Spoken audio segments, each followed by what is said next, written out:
Hello friends, M T വ്ളോഗിൻ്റെ പുതിയൊരു അധ്യായത്തിലേക്ക് എല്ലാവർക്കും സ്വാഗതം. ഇന്ന് നമ്മൾ മറ്റൊരു വ്യത്യസ്തമായ വീഡിയോ ആയിട്ടാണ് വന്നിരിക്കുന്നത്. വേറൊന്നുമല്ല, ധാരാളം ആളുകൾ കമൻറ്റിലൂടെ ചോദിച്ചൊരു കാര്യമാണ് ആഗ്രഹ സഫലീകരണം എങ്ങനെയാണെന്നുള്ളതാണ്. എന്ന് വെച്ചാൽ നിങ്ങളും ഞാനും ജീവിക്കുന്ന ഈ സമൂഹത്തിൽ നമുക്ക് ധാരാളം ആഗ്രഹങ്ങളുണ്ട്. അവനവൻ്റെ ലൈഫിൽ അവനവൻ്റെ പൊസിഷനിൽ നിന്നുണ്ട്. അപ്പോൾ പഠിക്കുന്ന കുട്ടികൾക്കാണെങ്കിൽ ഹൈ മാർക്ക് വാങ്ങണമെന്ന് ആഗ്രഹമുണ്ട്. അതല്ലെങ്കിൽ ഇന്ന കോഴ്സ്, ഇന്ന എൻട്രൻസ് പാസ്സാവണം, ഇന്ന കോഴ്സ് അഡ്മിഷൻ കിട്ടണം, ഡോക്ടർ ആവണം, എഞ്ചിനീയർ ആവണം, അങ്ങനെ ഒരുപാട് ആഗ്രഹങ്ങൾ. ഇനി മുതിർന്ന ആളുകൾക്കാണെങ്കിൽ നല്ല സാലറി വേണം, നല്ല ബാങ്ക് ബാലൻസ് വേണം, ഇങ്ങനെ ആഗ്രഹങ്ങൾ. വാഹനത്തെക്കുറിച്ച്, വീടിനെക്കുറിച്ച്, നല്ല ഭാര്യയെക്കുറിച്ച്, നല്ല ഭർത്താവിനെക്കുറിച്ച്, അങ്ങനെ ഒരുപാട് ആഗ്രഹങ്ങളാണ്. പക്ഷേ അതിൽ വളരെ കുറഞ്ഞ 1% ആളുകൾക്കാണ് അവർ ആഗ്രഹിക്കുന്നത് നേടുന്നുള്ളൂ. ബാക്കിയുള്ളവർക്ക് ആഗ്രഹിക്കുന്നത് കിട്ടുന്നില്ല. അപ്പോൾ നമ്മൾ ആഗ്രഹിക്കുന്നത് എന്തും നമുക്ക് നേടിയെടുക്കാൻ പറ്റും. അങ്ങനെ പറ്റുന്നതിനെക്കുറിച്ച് ഏറ്റവും പുതിയ സൈക്കോളജി എന്താണ് പറയുന്നത്, നമ്മൾ എന്താണ് ചെയ്യേണ്ടത്, അത്തരം കാര്യങ്ങളെക്കുറിച്ചാണ് ഇന്നത്തെ വീഡിയോ. അതുകൊണ്ട് അവസാനം വരെ കാണുക. എല്ലാവർക്കും സ്വാഗതം.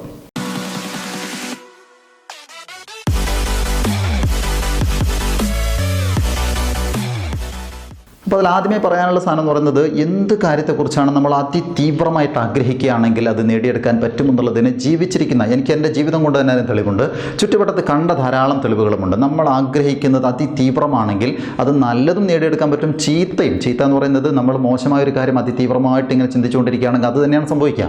അപ്പോൾ അതുകൊണ്ട് നല്ല കാര്യങ്ങൾ എങ്ങനെ നല്ല രീതിയിൽ ആലോചിച്ച് നമുക്ക് നേടിയെടുക്കാം എന്ന് ആലോചിക്കാം. അതിന് മുമ്പ് നമ്മൾ നേരത്തെയുള്ള പല വീഡിയോയിലും സൂചിപ്പിച്ചതുപോലെ നമ്മുടെ മനസ്സിനെക്കുറിച്ച് ചെറിയൊരു ധാരണ നമുക്ക് നല്ലതാണ്. അതിനെക്കുറിച്ച് തന്നെ കുറേ നീളത്തിൽ പറയേണ്ടി വരും. പക്ഷേ ഞാൻ ചുരുക്കി പറയുന്നു. ഒന്ന്, മനുഷ്യന് 3 തരം മനസ്സുകളുണ്ടെന്നാണ് നമ്മൾ പറയുക. ഒന്ന് ബോധ മനസ്സ്. ഇപ്പം ഞാൻ സംസാരിക്കുന്നതും നിങ്ങൾ നോക്കുന്നതും എന്നെ കാണുന്നതും എൻ്റെ ആക്ഷൻ കാണുന്നതും കേൾക്കുന്നതും മനസ്സിലാക്കുന്നതും ഒക്കെ ബോധ മനസ്സിലാണ്. രണ്ടാമത്തത് ഒരു ഉപബോധ മനസ്സുണ്ട്. മൂന്നാമത്തെ അബോധ മനസ്സുമുണ്ട്. ഈ ഉപബോധ മനസ്സാണ് നമ്മുടെ ജീവിത വിജയം നിർണ്ണയിക്കുന്നതും നമ്മളുമായി ബന്ധപ്പെട്ട എല്ലാ കാര്യങ്ങളും. ഞാനിപ്പോൾ വീഡിയോ ചെയ്യുന്നുണ്ടെങ്കിൽ അതുമായി ബന്ധപ്പെട്ട് എനിക്ക് അതിൽ സക്സസ് ഉണ്ടെങ്കിൽ, നല്ല ലക്ഷക്കണക്കിന് 5 ലക്ഷത്തോളം ആളുകൾ സബ്സ്ക്രൈബ് ചെയ്തതും എല്ലാം അത് എൻ്റെ ഒരു വിജയം എന്ന് പറയുന്നത് സത്യത്തിൽ എൻ്റെ ഉപബോധ മനസ്സിനെ എനിക്ക് കൺട്രോൾ ചെയ്യാൻ പറ്റിയെന്നുള്ളതാണ്. അപ്പോൾ അത്തരം എല്ലാ കാര്യങ്ങളും നിയന്ത്രിക്കുന്നത് ഉപബോധ മനസ്സാണ്. ബോധ മനസ്സുകൊണ്ട് നമുക്ക് ചിന്തകൾ നടക്കും, ആക്ഷൻസ് നടക്കും, ബുദ്ധി, പിന്നെ സംസാരം, അനാലിസിസ്, തിങ്കിങ്, ഡിസിഷൻ മേക്കിംഗ്, ഇത്തരം കാര്യങ്ങളൊക്കെ ബോധ മനസ്സിൽ നടക്കുമ്പോൾ ഉപബോധ മനസ്സിൽ നടക്കുന്ന കാര്യം എന്ന് പറയുന്നത് നമ്മൾ പോലും അറിയാത്ത, ഇപ്പോൾ മനുഷ്യ ശരീരത്തിൽ നടക്കുന്ന ഇൻവോളണ്ടറി ആക്ഷൻസ് ഉണ്ട് എന്ന് പറഞ്ഞാൽ, ഞാൻ ഈ സംസാരിച്ചുകൊണ്ടിരിക്കുമ്പോൾ നിങ്ങൾ എൻ്റെ ആക്ഷനൊക്കെ കാണുമ്പോഴും അറിയാതെ എൻ്റെ കണ്ണ് ബ്ലിങ്ക് ചെയ്യുന്നുണ്ട്, കണ്ടുകൊണ്ടിരിക്കുന്ന നിങ്ങളുടെ കണ്ണ് ബ്ലിങ്ക് ചെയ്യുന്നുണ്ട്. ആ ബ്ലിങ്കിങ് എന്ന് പറയുന്നത് നമ്മുടെ ഉപബോധ മനസ്സാണ് അതിനെ കൺട്രോൾ ചെയ്യുന്നത്. അല്ലെങ്കിൽ നമ്മുടെ ഇൻവോളണ്ടറി ആക്ഷൻസ് ആണ്. നമ്മൾ സംസാരിച്ചുകൊണ്ടിരിക്കുമ്പോൾ ശ്വാസം വലിച്ചു വിടുന്നുണ്ട്, അത് കൺട്രോൾ ചെയ്യുന്നത് ഞാൻ അറിഞ്ഞുകൊണ്ടല്ല. തൊട്ട് മുമ്പ് കഴിച്ച ഭക്ഷണം അകത്ത് ദഹിച്ചുകൊണ്ടിരിക്കുന്നുണ്ട്, ബ്ലഡ് സർക്കുലേഷൻ നടക്കുന്നുണ്ട്. ഇത്തരം കാര്യങ്ങൾ ഇൻവോളണ്ടറി ആക്ഷൻസ് ആണ്. അതിലൊക്കെ ഒരു ഉപബോധ മനസ്സിൻ്റെ അംശമുണ്ട്. അല്ലെങ്കിൽ ഉപബോധ മനസ്സാണ് ഇത്തരം കാര്യങ്ങൾ കൺട്രോൾ ചെയ്യുന്നതെന്നുള്ളതാണ്. അപ്പോൾ മനസ്സിൻ്റെ ഉപബോധ മനസ്സിൻ്റെയും കാര്യം നോക്കിക്കഴിഞ്ഞാൽ, നമ്മൾ സാധാരണ എല്ലാ വീഡിയോയിലും, മോട്ടിവേഷൻ വീഡിയോയിലും പുസ്തകത്തിലും പറയുന്ന കാര്യം എന്ന് പറയുന്നത് ഒരു വലിയ കടലിലെ ഐസ്ബർഗ് പോലെയാണ്. വെള്ളത്തിന് മുകളിൽ കാണുന്ന ചെറിയൊരു ഐസ്കൂന പോലെ അത്രയേ ഉള്ളൂ ബോധ മനസ്സെന്ന് പറയുന്നത്. പക്ഷേ അതിന് താഴത്തേക്ക് വരുന്ന ഒരു വലിയ ഏരിയയിൽ 90% നമ്മൾ കാണാത്ത ഉപബോധ മനസ്സിലാണുള്ളത്. 10% മാത്രമേ നമ്മൾ ഈ പറയുന്ന ബോധ മനസ്സുള്ളൂ. അപ്പോൾ നമ്മളെ നിയന്ത്രിക്കുന്ന കാര്യത്തിൽ ഏറ്റവും ശക്തമായ ആയുധം എന്ന് പറയുന്നത് ഉപബോധ മനസ്സാണ്. ഞാനൊരു ചെറിയ എക്സാമ്പിൾ പറയാം. നമ്മൾ സാധാരണ രീതിയിൽ ഇപ്പോൾ ഒരു കട്ടിൽ കിടന്നുറങ്ങാറുണ്ടെങ്കിൽ, അങ്ങനെ കിടന്നുറങ്ങുന്ന നമുക്ക് സാധാരണ രീതിയിൽ വലിയൊരു കട്ടിൽ ഒറ്റയ്ക്ക് കിടന്നുറങ്ങുകയാണെങ്കിൽ നമ്മൾ അതിൽ നേരം വെളുക്കുമ്പോഴേക്ക് അങ്ങോട്ടും ഇങ്ങോട്ടൊക്കെ ചെരിഞ്ഞ് മറിഞ്ഞൊക്കെ കിടന്നിട്ടുണ്ടാവും, കാലും കൈയൊക്കെ അങ്ങോട്ടും ഇങ്ങോട്ടൊക്കെ ആയിട്ടുണ്ടാവും. കാരണം നമ്മൾ ഉറങ്ങുമ്പോൾ തന്നെ അറിയാം, ഞാനൊരു ഡബിൾ കോട്ടിലാണ് കിടക്കുന്നത്, അല്ലെങ്കിൽ ഫാമിലി കോട്ടിലാണ്, ഇന്ന് ഞാൻ ഒറ്റയ്ക്കാണ്, എനിക്ക് വിശാലമായ സ്ഥലമുണ്ട് എന്ന് എൻ്റെ ഉപബോധ മനസ്സ് എന്നോട് മന്ത്രിച്ചിട്ടുണ്ട്. പക്ഷേ ഇതേ ഞാൻ ഏതെങ്കിലും പ്രത്യേക ടൂറിലോ മറ്റേതെങ്കിലും ഒരു സാഹചര്യത്തിൽ ഒരു ബെഞ്ചിൽ കിടക്കേണ്ട ഘട്ടം വന്നു കഴിഞ്ഞാൽ ആ ബെഞ്ചിൽ കിടന്നിട്ട് താഴേക്ക് വീണ ചരിത്രമില്ല. അതിൻ്റെ കാരണം എന്താ വെച്ച് കഴിഞ്ഞാൽ, ഉറങ്ങുന്നതിന് മുമ്പ് ഉപബോധ മനസ്സ് നമ്മളോട് പറഞ്ഞൊരു കാര്യമുണ്ട്, ഇത് ചെറിയൊരു ബെഞ്ചാണ്, നീ തിരിഞ്ഞും പറഞ്ഞൊന്നും കിടക്കരുത്, അവിടെ ഉറങ്ങിക്കോണമെന്ന് പറഞ്ഞിട്ടുണ്ട്. അത് നമ്മൾ അറിയുന്നില്ല, നമ്മളെ കൺട്രോൾ ചെയ്യുന്നു എന്നുള്ളതാണ്. അത്തരം എല്ലാ കൺട്രോളും നമ്മുടെ ഉള്ളിൽ നമ്മൾ പോലും അറിയാതെ കൺട്രോൾ ചെയ്യുന്ന ഉപബോധ മനസ്സിനെ കൺട്രോൾ ചെയ്യാൻ പറ്റിയാൽ നമുക്ക് ജീവിത വിജയം കിട്ടും എന്നുള്ളതാണ്.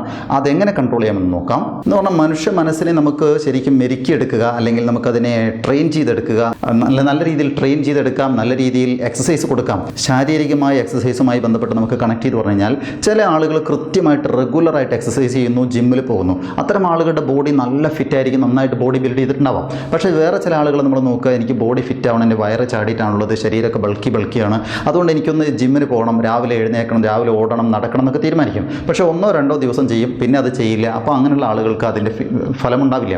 അപ്പോൾ ജിമ്മിനൊക്കെ പോകുന്ന ആളുകൾ ചുരുങ്ങിയത് 3 മാസം അല്ലെങ്കിൽ 6 മാസം, 1 കൊല്ലമൊക്കെ കണ്ടിന്യൂസ് ആയിട്ട് ആ എക്സസൈസ് ചെയ്യുമ്പോഴാണ് അയാളുടെ ബോഡിയിൽ അത് കാണുന്നത്. പിന്നെ ലൈഫ് ലോങ് അത് പ്രാക്ടീസ് ചെയ്യുന്ന ആളുകൾക്ക് അത് മെയിൻറ്റെയിൻ ചെയ്യാൻ പറ്റുന്നുള്ളൂ. അപൂർവം ആളുകൾ മാത്രമേ, നമ്മൾ ബോഡി ബിൽഡേഴ്സ് ആയിട്ടുള്ള കുറഞ്ഞ ആളുകൾ മാത്രമേ ലൈഫ് ലോങ് അത് സൂക്ഷിക്കുന്നുള്ളൂ. ചില ആളുകൾ ഒരു യുവത്വത്തിൽ ഒരു 18-നും 25-നും ഇടയിൽ അത് ഫിറ്റാക്കിയിരിക്കും, പിന്നെ അതിനുശേഷം അത് പോകും. അങ്ങനെയൊക്കെയാണ്. ഇതേ അവസ്ഥയാണ് മൈൻഡിൻ്റെയും. മൈൻഡ് കൺട്രോൾ ചെയ്യാൻ ഇന്നത്തെ ഈ വീഡിയോ കേട്ടിട്ട് നമ്മൾ മൈൻഡ് കൺട്രോൾ ചെയ്യാൻ തീരുമാനിക്കുകയും എന്നിട്ട് നിരന്തരം പ്രാക്ടീസ് ചെയ്യും. അത് ലൈഫ് ലോങ് നമ്മൾ കൊണ്ടുപോകുകയാണെങ്കിൽ നമുക്ക് എല്ലായിടത്തും സക്സസ് ആവും. അല്ലാതെ ഇന്ന് ഈ വീഡിയോ കേട്ട് ഒരു അല്പസമയം മൈൻഡിനെ കൺട്രോൾ ചെയ്തു, അല്ലെങ്കിൽ നാളെയും മറ്റന്നാൾ മാത്രം ചെയ്തു, എക്സസൈസ് ചെയ്തു, അതോടുകൂടെ അവസാനിപ്പിച്ചാൽ അതിന് ഫലം കിട്ടില്ല.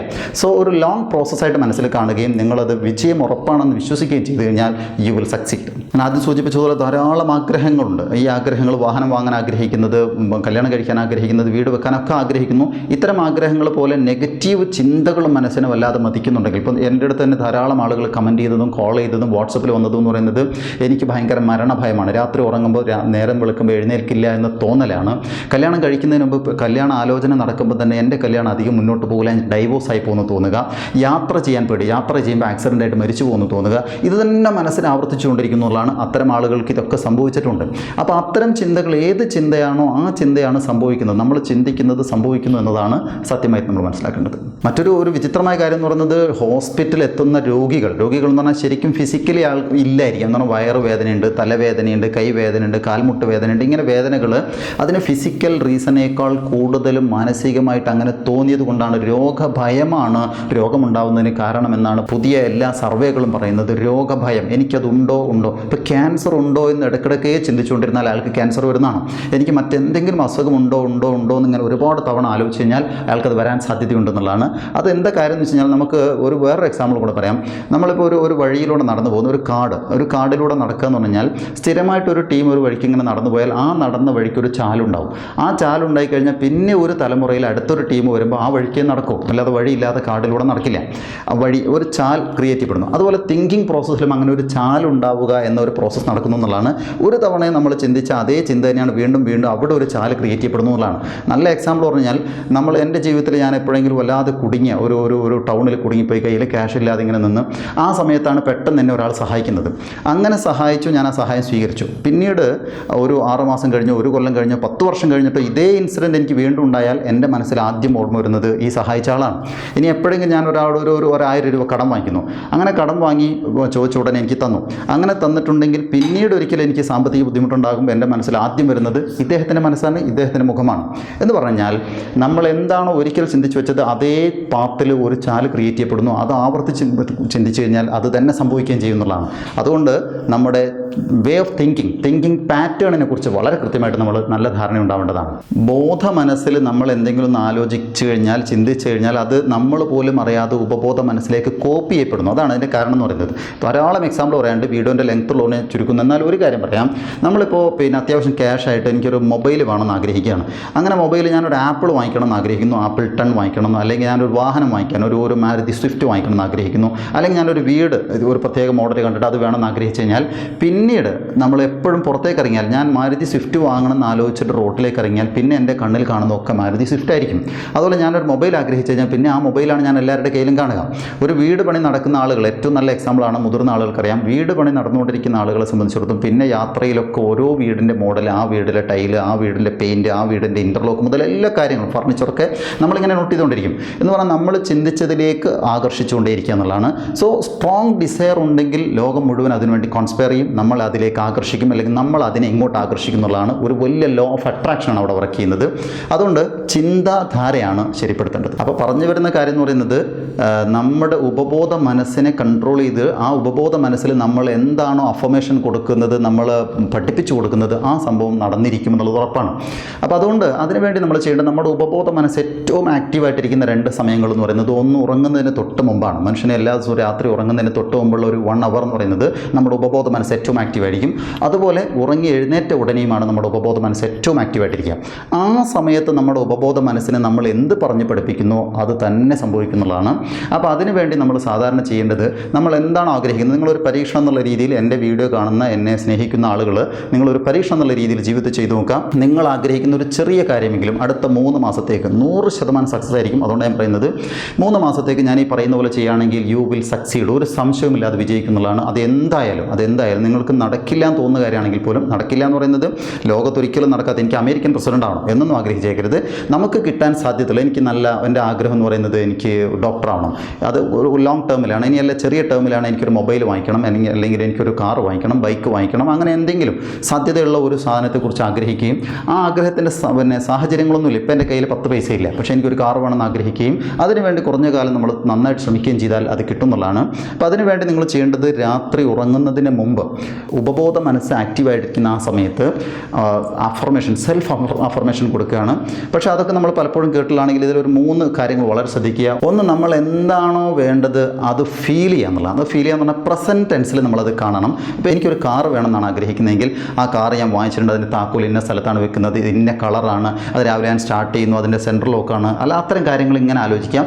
അത് ഉപയോഗിക്കുന്നതായിട്ട് തന്നെ കണ്ടുകൊണ്ടിരിക്കുക. ഇനി വീടാണെങ്കിൽ ആ വീട് കണ്ടുകൊണ്ടിരിക്കുക, ക്യാഷ് ആണെങ്കിൽ അത് കണ്ടുകൊണ്ടിരിക്കുക. ഇനി ജോലിയാണെങ്കിൽ, ഇപ്പോൾ കുട്ടികളൊക്കെ ആണെങ്കിൽ അവർക്ക് ഡോക്ടർ ആവണമെന്ന് ആഗ്രഹമെങ്കിൽ ആ ഡോക്ടർ ഇങ്ങനെ സ്റ്റെതസ്കോപ്പ് കഴുത്തിലിട്ടിട്ടുള്ള ആളുകൾ, പിന്നെ ഒരുപാട് ആളുകൾ ക്യൂ നിൽക്കുന്ന, എന്നിട്ട് ഇങ്ങനെ പിന്നെ സ്റ്റെതസ്കോപ്പ് നെഞ്ചത്ത് വെച്ചിട്ട് ശ്വാസം വലിച്ചു വിടുമെന്ന് പറയുന്ന അതിങ്ങനെ മനസ്സിൽ കാണുക. പിന്നെ ഓപ്പറേഷൻ നടത്തുന്ന ഓപ്പറേഷൻ തിയേറ്ററിലെ ആ ഒരു ഡോക്ടറെ മനസ്സിലിങ്ങനെ കണ്ടിട്ട് ഞാൻ ഡോക്ടറാണെന്ന് ഇൻഫർമേഷൻ കൊടുത്തുകൊണ്ടിരിക്കുക. ആ കൊടുത്തുകൊണ്ടിരിക്കുന്നത് ഫീൽ ചെയ്യുക എന്നുള്ളതാണ്. നമ്മളതിങ്ങനെ ഞാനിപ്പോൾ അതാണ്, ഞാൻ അത് തന്നെ ആയിട്ടുണ്ട് എന്നിങ്ങനെ ചിന്തിച്ചുകൊണ്ടിരിക്കും എന്നുള്ളതാണ്. ഫീൽ ചെയ്യുമ്പോൾ വളരെ കൃത്യമായിട്ട് അതിൻ്റെ ഫ്യൂച്ചർ അടക്കം വേണം. നല്ലൊരു ഉദാഹരണം എന്ന് പറയുന്നത്, ഇപ്പോൾ എനിക്കൊരു നല്ല വീട് കിട്ടണം എന്ന് ആഗ്രഹിക്കുന്നു, അല്ലെങ്കിൽ എനിക്ക് ഒരു ബെൻസ് കിട്ടണം, ഒരു കാറിനെ കുറിച്ച് ആലോചിക്കുന്നു. അങ്ങനെ ബെൻസ് വേണമെന്ന് ആഗ്രഹിക്കുക മാത്രം ചെയ്താൽ ഒരൊറ്റ ദിവസത്തേക്ക് എനിക്ക് ബെൻസ് കിട്ടിയെന്ന് വരും. ഞാനിങ്ങനെ ടൗണിൽ നിൽക്കുമ്പോൾ ഒരു സുഹൃത്ത് ബെൻസായിട്ട് വരുന്നു, എടാ ഈ എൻ്റെ കാറൊന്ന് എൻ്റെ വീട്ടിൽ കൊണ്ടുവച്ചേക്കണം എന്ന് പറഞ്ഞിട്ട് താക്കോൽ വന്നു കഴിഞ്ഞാൽ അതെനിക്ക് കിട്ടിയതുപോലെയാണ്. പക്ഷേ ലൈഫ് ലോങ്ങിൽ എനിക്ക് ഇല്ല.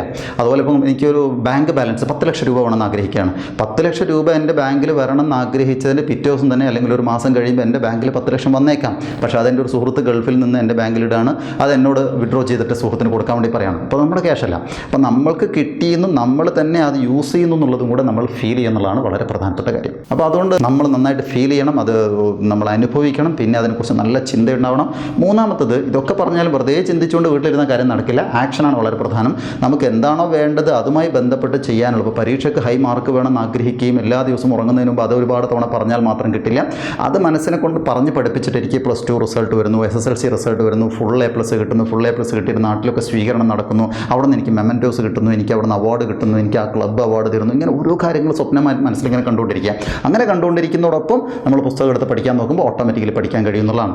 അതുപോലെ നമുക്ക് ബാങ്ക് ബാലൻസ് ഉണ്ടാകുന്നതിനെക്കുറിച്ചോ കാറ് കിട്ടുന്നതിനെക്കുറിച്ചോ വീട് കിട്ടുന്നതിനെക്കുറിച്ചോ ആലോചിച്ച് കഴിഞ്ഞാൽ അതിന് വേണ്ട സാമ്പത്തിക സ്രോതസ്സ് കണ്ടെത്താനുള്ള വഴികൾ നമ്മൾ തനിയെ തേടിപ്പോയിക്കൊള്ളുന്നതാണ്. അപ്പോൾ അതുകൊണ്ട് ഉപബോധ മനസ്സിനെ നിങ്ങൾക്ക് എപ്പോൾ നിയന്ത്രിക്കാൻ കഴിയുമോ ആ നിയന്ത്രണത്തിനനുസരിച്ചാണ് നിങ്ങളുടെ ജീവിത വിജയവും പരാജയവും. അതുകൊണ്ട് ഞാൻ വീണ്ടും പറയാണ്, നിങ്ങളിനി ഈ പോസിറ്റീവ് നിങ്ങൾ ചെയ്തിട്ടില്ലെങ്കിൽ നിങ്ങളുടെ മനസ്സിലുണ്ടാകുന്ന ഒരുപാട് ആളുകളുടെ ചോദ്യത്തിന് ഉത്തരമാണ് ഞാനിപ്പോൾ പറയുന്നത്. എൻ്റെ വീഡിയോയ്ക്ക് ഒരുപാട് ആളുകൾ ചോദിച്ച ചോദ്യങ്ങളാണ്. എൻ്റെ മരണഭയം എങ്ങനെ മാറും, എൻ്റെ പിന്നെ അപകട ഭയത്തിൻ്റെ ഒക്കെ ഒരു എക്സാമ്പിൾ എന്ന് പറയുന്നത്, വയനാട് ചുരത്തിലേക്ക് ഫസ്റ്റ് ടൈം വരുന്ന കോഴിക്കോട്ടുകാരനായ ഒരാളുടെ കഥ ഞാൻ കേട്ടിട്ടുണ്ട്, ഒരു ക്ലാസ്സിൽ കേട്ടതാണ്, ഇൻസിഡൻറ്റ് നേരിട്ട് അറിയുന്ന അനക്ഡോട്ടല്ല. എന്തായാലും ആ കാര്യം എന്ന് പറയുന്നത്, കോഴിക്കോട് നിന്ന് വയനാട്ടിലേക്ക് ഫസ്റ്റ് ടൈം വരുമ്പോൾ ചുരം ഇങ്ങനെ വളഞ്ഞ് കയറി വരുമ്പോൾ ആൾ പേടിച്ചു പോയി. അങ്ങനെ പേടിച്ചിട്ട് അയ്യോ ഇനി ഞാൻ ജീവിതത്തിൽ ചുരം കയറിയാൽ ജസ്റ്റ് രക്ഷപ്പെട്ടതാണ്, അല്ലെങ്കിൽ ഞാൻ എന്തായാലും ആക്സിഡൻ്റായി മരിച്ചു പോകണമായിരുന്നു എന്നാണ്. അതുകൊണ്ട് പിന്നീട് ഒരു ഘട്ടത്തിൽ പോലും ആര് നിർബന്ധിച്ചാലും അയാൾ ചുരം കയറാൻ റെഡി ആയിരുന്നില്ല. അവസാനം ഒരു ദിവസം വളരെ അത്യാവശ്യമായപ്പോൾ അദ്ദേഹം ചുരം കയറാൻ തയ്യാറാവുന്നു, ആ വാഹനം അപകടത്തിൽ പെടുന്നു, അയാൾ മരിച്ചു പോകുന്നു എന്നുള്ളതാണ് സത്യം. എന്ന് പറഞ്ഞാൽ മനസ്സിനെ ഒരുപാട് തവണ പറഞ്ഞ് പഠിപ്പിച്ച നെഗറ്റീവ് സാധനങ്ങളും അത് തന്നെയാണ് സംഭവിക്കുക. അതുകൊണ്ട് കല്യാണത്തിന് മുമ്പ് ഡൈവോഴ്സ് ആയി പോകുന്നുള്ളത് ചിന്തിക്കാൻ പാടില്ല, അല്ലെങ്കിൽ പരീക്ഷ എഴുതുന്നതിന് മുമ്പ് ഞാൻ തോറ്റു പോകുമെന്ന് ചിന്തിക്കാൻ പാടില്ല, ഞാൻ എന്തായാലും എൻട്രൻസ് ചെയ്ത് എനിക്ക് കിട്ടാൻ പോകുന്നില്ല എന്ന് വിചാരിക്കാൻ പാടില്ല. എല്ലാം പോസിറ്റീവായിട്ട് കാണുക. അങ്ങനെ പോസിറ്റീവായിട്ട് കണ്ടു കഴിഞ്ഞാൽ മാത്രമാണ് അത് ഡെയിലി അഫർമേഷൻ കൊടുക്കുക.